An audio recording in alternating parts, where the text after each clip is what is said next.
Hey, welcome to our Methermo XL Windows tutorial.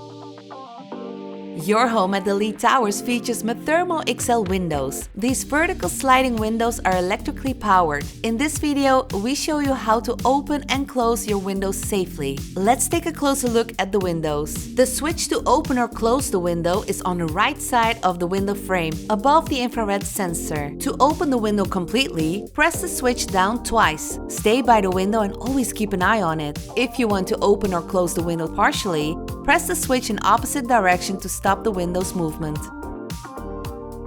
If bad weather is predicted, the window will only open partially. The windows have infrared safety sensors on both sides of the frame to prevent any risk of clamping.